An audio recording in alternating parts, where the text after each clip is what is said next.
আসসালামু আলাইকুম। আজকে আমি একটা অন্য বিষয় নিয়ে কথা বলবো। আমি একজনের কাছে কৃতজ্ঞতা বোধ থেকে আমি আজকের এই কথাগুলো বলা দরকার। সে এত বড় মাপের একজন মানুষ, এত বড় স্যার, তার সম্বন্ধে বলার জন্য আজকে আমি নিজের মন থেকে কয়েকদিন ধরে আমি চাচ্ছিলাম যে তার কাছে আমি একটা কৃতজ্ঞতা প্রকাশ করি, কিন্তু তার কাছে রিস্ক করা আমার জন্য অনেক সময় হয়ে ওঠে না। এই জন্য তাকে ধন্যবাদ জানিয়ে কৃতজ্ঞতা জানানোর জন্য যে আমি আজকে এই ভিডিওটা করতে চাচ্ছি। সেটা হচ্ছে সে প্রফেসর আবিদ হোসেন মোল্লা স্যার। আপনারা সবাই তো জানেন যে তিনি বাংলাদেশের এই মুহূর্তে আমার দেখা অন্যতম একজন সর্বোত্তম চিকিৎসক, শিশু বিষয়ের উপর চিকিৎসক। শুধুমাত্র চিকিৎসক হিসেবে যে ভালো তা আমি বলবো না, চিকিৎসক হিসেবে সে অবশ্যই বাংলাদেশের মধ্যে অন্যতম, এবং সে মানুষ হিসাবে অসাধারণ।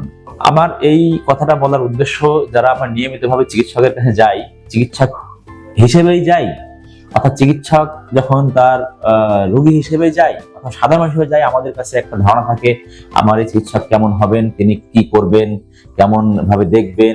আমরা অনেক সময় ওয়েট থাকি, এবং সেটা যদি আমাদের নিজেদের ছোট বাচ্চা হয়ে থাকে সেক্ষেত্রে আমরা আরো অনেক বেশি চিন্তায় থাকি, এবং আমরা নিজেদের জন্য যতটা চিন্তা করি আমাদের বাচ্চাদের বাচ্চারা অসুস্থ হলে আরো বেশি আমরা পাজেল হয়ে যাই। তো গত 1 বছর আগে আমার ছোট বাচ্চাটা যখন অসুস্থ হয়ে যায়, আমি এবং আমার ওয়াইফ মিলে স্যারের কাছে আমরা শরণাপন্ন হই, এবং আমরা এতটাই পাগল ছিলাম যে আমরা কি করব, কোথায় যাব, যখন আমরা বুঝতে পারছিলাম না।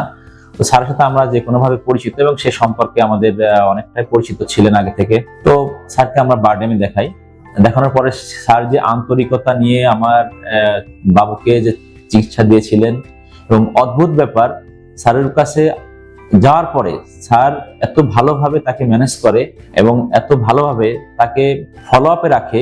চরম ব্যস্ততার মাঝখানেও স্যার, আপনারা জানেন, স্যার অনেকগুলো পরীক্ষক হিসেবে স্যার অনেক সময় দেওয়া লাগে, সেমিনার, দেশি বিদেশি, আর স্টুডেন্ট চিকিৎসক তৈরির যে হাসপাতাল, সেখানে ছাত্রদেরকে পড়ানো, পোস্ট-গ্রাজুয়েশনের ট্রেনিং, বিদেশের ফেলোদেরকে ম্যানেজমেন্ট, সেমিনার, সবকিছুর মাঝখানে আমার বাচ্চাটাকে সে আসলে সময় দিয়েছে।